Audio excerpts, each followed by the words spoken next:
All I'm going to say is brace yourself, because I'm about to show you once and for all who the Negros of the transatlantic slavery and forced migration, as well as their descendants, are, and what is the significance of our role in history. As I lay before you forgotten pieces of our puzzle that have been hidden away in hopes that the sands of time might bury them out of sight and out of mind. Pay very close attention. Now, we've discussed in part 1 who the Ashkenazi Jews are and their relationship to the original race of Jews of Europe and how they transitioned into the position of prominence, the prominence that they hold in the West. That brings us to the role that Christianity actually played in all of this. Before we get started, I want to thank all of my newest subscribers for showing support. Now, if you're new here, I'd like to encourage you to subscribe to the channel. Before you do, wait until you've heard the presentation. But once you've heard it, don't forget to flip your phone to the side and click the little watermark in the corner down here. That's just to show your support. Now, as a disclaimer, I'd like to say that I don't condone any racist or superiority ideologies. I believe that all individuals are created equal. Also, every man and woman are entitled to practice the religion of his or her choosing, and they shouldn't be discriminated against based upon their religious preferences. If at any time you feel you can debunk or disprove any of the information that I present in this video, please feel free to do so. The only thing that I ask is that you attack the information and not the presenter, which is me. So let's get going. All of us understand, or at least we should understand, that Christianity prior to America was Roman Catholicism. In many respects, Christianity is still referring to Catholicism. Our society is considered Western society, right? You see, this is because America is an extension of Western Europe.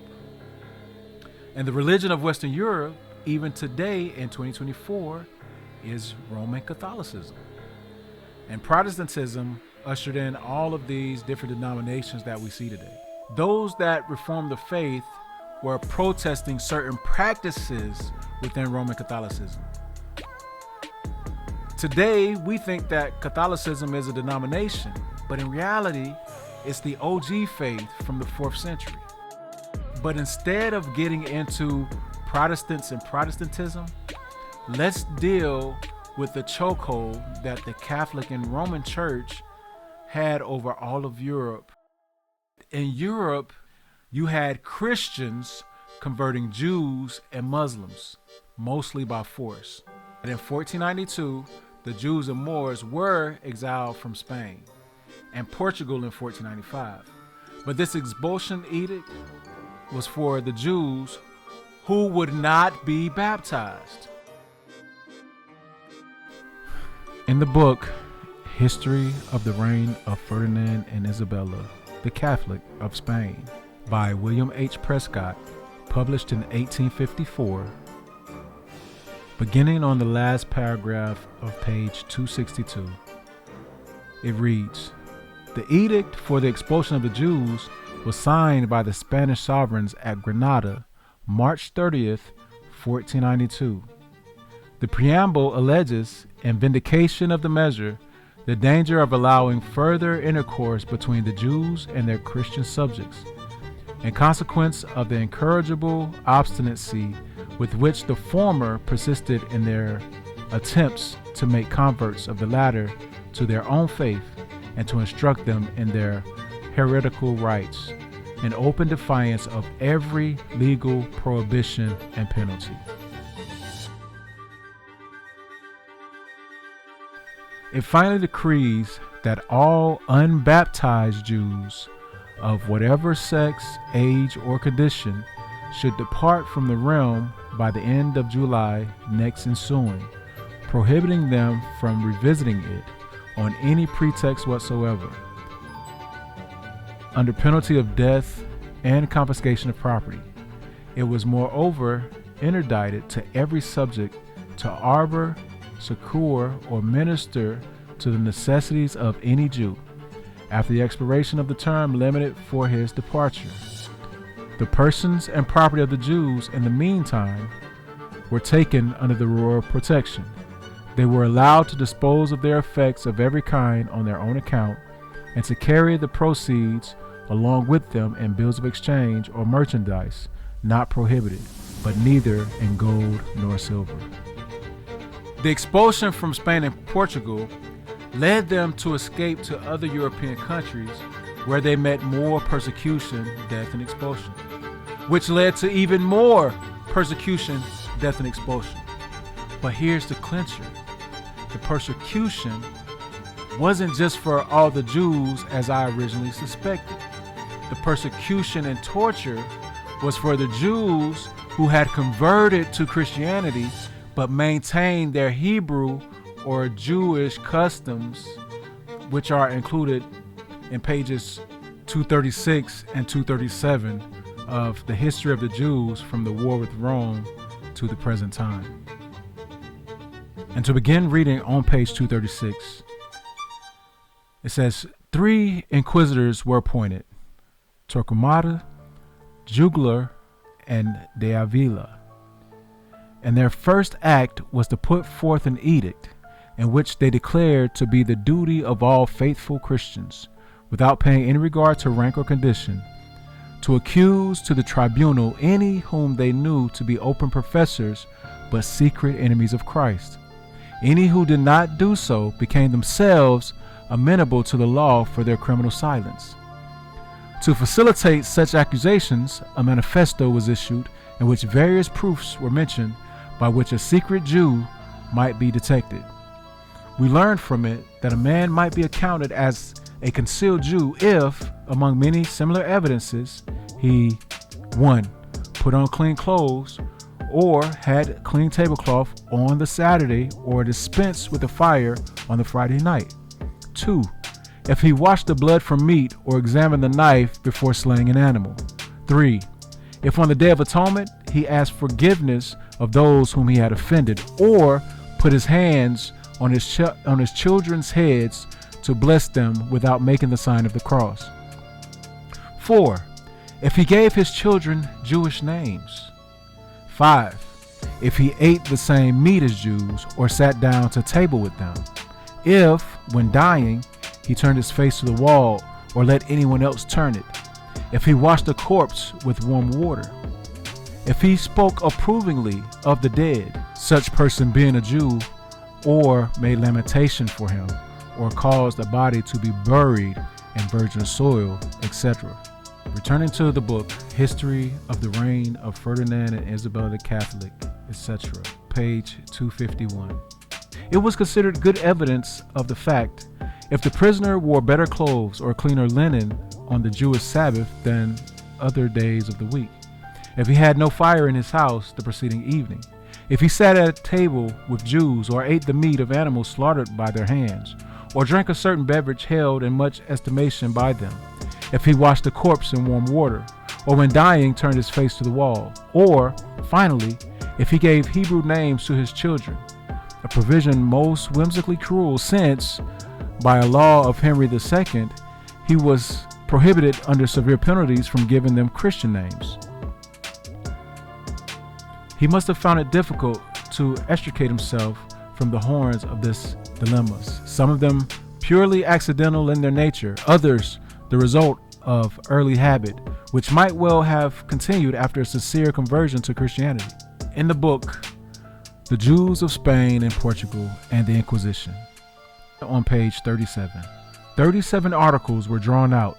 It was to be investigated whether an individual had made a difference between Saturday and other days by laying a white cloth on the table, or putting on a clean shirt or better clothes than other days, whether he had cut the throat of a fowl and killing it for food, or had withdrawn the sinew from an animal destroyed for the same purpose, whether he had eaten meat during Lent or on the fast prescribed by the church, or had abstained from food on the Jewish Day of Atonement or other Hebrew fasts, or used baths, cut his hair, or pared his nails on days preceding such fast, or had he eaten unleavened bread, or used certain herbs in Passover, or procured green branches, or made presents of fruit to friends at the time of the Feast of Tabernacles, or drunk kasher wine that prepared for Jewish ceremonials, or eaten meat killed by Jews, or repeated certain Jewish blessings on particular occasions, or recited the Psalms of David without concluding with the words, "Glory be to the Father, and to the Son, and to the Holy Ghost." Whether any parent had given Hebrew names to his children, or washed or shaved the head of a child on the part which the chrism of baptism had been poured, or invited his friends and relations to dine before leaving on a long journey, or whether a dying man had turned his face to the wall, or had it so turned by others, or a dead body had been washed in warm water, or the water had been emptied out of all vessels in the house of a deceased person, together with a long catalogue of similar inquiries. Such were among the proofs of relapse from the newly adopted faith into the errors of the old superstition. Sad indeed was the fate of those of whom it could be pretended that they cooked their stews in oil instead of lard. And many old Christians in after times had to repent that their casual dislike to pork or shellfish had brought them under the suspicion of being secret votaries of what it pleased the inquisitors to designate as the impious law of Moses. So you see, the new Christians, as they would be called in English today, were those who were allowed to stay in European countries. If they were ever suspected of so much as sharing a meal with someone who would not convert to Catholicism, they could be arrested and taken to trial for the Inquisition, and potentially taken to the most extreme level of being burned at the stake before the public. This information is critical to our understanding of the ethnic Jews, because these ethnic Jews were those who would become prisoners, shipped to various locations throughout the world as slaves for perpetuity. Even as slaves in Spain, they could not stay in the country.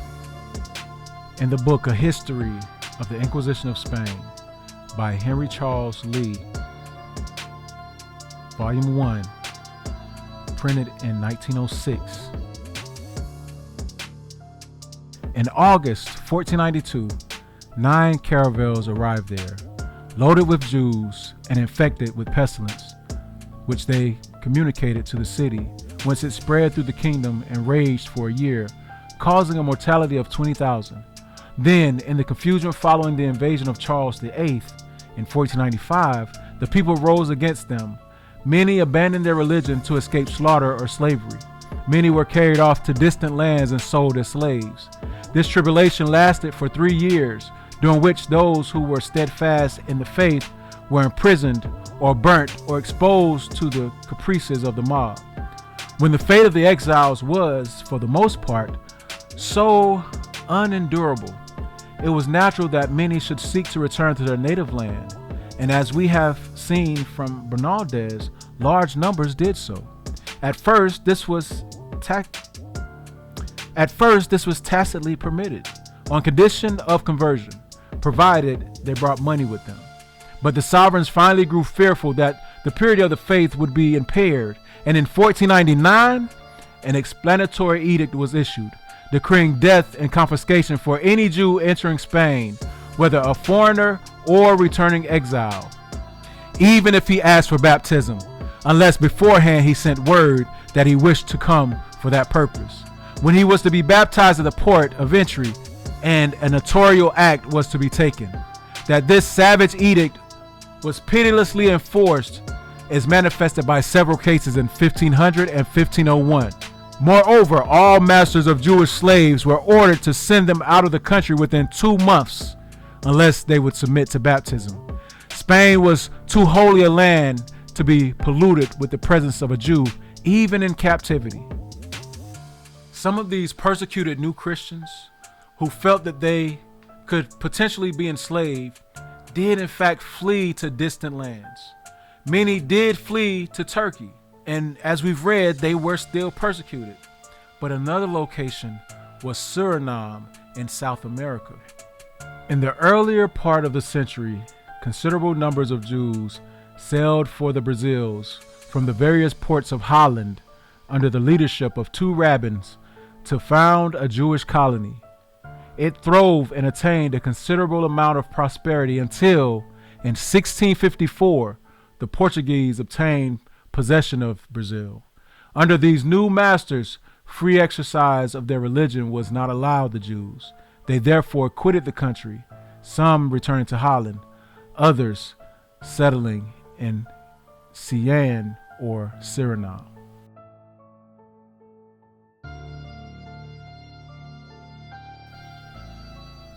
And just as a side note, it probably wouldn't hurt to get your DNA results or the results of the older people in your family and see if you have some DNA that shows an autosomal match to Suriname or Guyana or French Guiana. I mean, it's pretty coincidental that we show DNA from this territory if we're just merely from the slave coast of Africa, right? I mean, it's just a question. One thing that these books have done is preserve the gruesome nature of these Europeans when it came to their insane desire to annihilate the very existence of the Hebrews from the face of the earth. There was no safe haven anywhere the Jews went, not even Morocco or anywhere in Africa. Everywhere they went, they were despised. From the 1200s to the 1600s, they were more than likely to find a Jew in perpetual slavery to Christians with no opportunity to purchase their freedom. But in the 1600s, Holland became more tolerable, as outlined in the excerpt beginning on page 291. The Jews in Holland, the Costa Spinoza. The reader has already learned that towards the close of this last century, many of the Portuguese exiles found a refuge from persecution in Holland. In truth, of all the countries of Europe at this period of the history, none showed them such kindness as the Republic of the Low Country. If the Reformation had done the race of Israel no other service than that of opening to them this place of shelter, they would still have been largely indebted to it. No dream of the imagination could exceed the wretchedness of the Jews in Spain and Portugal at the outset of the 17th century.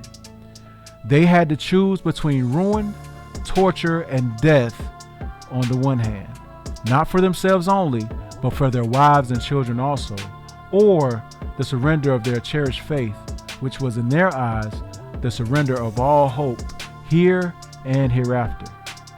Their only escape from these stern alternatives lay in a lifelong duplicity and imposture which must needs degrade them in their own eyes to the very dust. This was the 1600s, when slavery started in America. I did a search for slaves in Amsterdam, and this image came up. Lo and behold, this image is a Rembrandt painting of two Negros from the 1600s. Why would these brothers, especially if they were slaves, get an opportunity to sit in the studio of one of the most prolific painters of their time? Where's the history of slaves in Amsterdam? I mean, New Amsterdam, what we know as New York, only began with about 11 slaves. Could those slaves have been new Christians who were found guilty of practicing their old Jewish customs? According to this book, the Jews established their third synagogue in 1618 in Amsterdam. That's 1 year before the transatlantic slave trade that we were told about here in America. According to the New York Historical Society, it was 1627 when the first slaves came to New Amsterdam, and many of the early slaves had Spanish or Portuguese names, and many have been Christians, which at that time meant Roman Catholic. And it also says that they spoke Portuguese. But to top things off, it was Holland where many of the Jews had escaped to find their way to the Brazils, as mentioned earlier.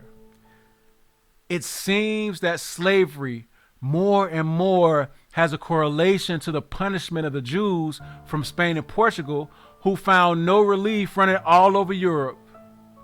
I mean, a part of me wants to even begin questioning if the Pilgrims at Plymouth Rock were actually whites trying to find religious freedom, because it seems that the black Portuguese were the people trying to escape persecution and find religious freedom, while the Christians followed after. Now, we found the Jews expelled from Spanish territories, fleeing north into France, Dutch and English territories. They were fleeing west into South America, Central America, or the Caribbean, and quite possibly North America. They were fleeing south into Africa. They were fleeing east into Central Europe and Turkey and Jerusalem and other Asian territory. Coincidentally, everywhere they escaped to, the Portuguese were the first to follow in most cases.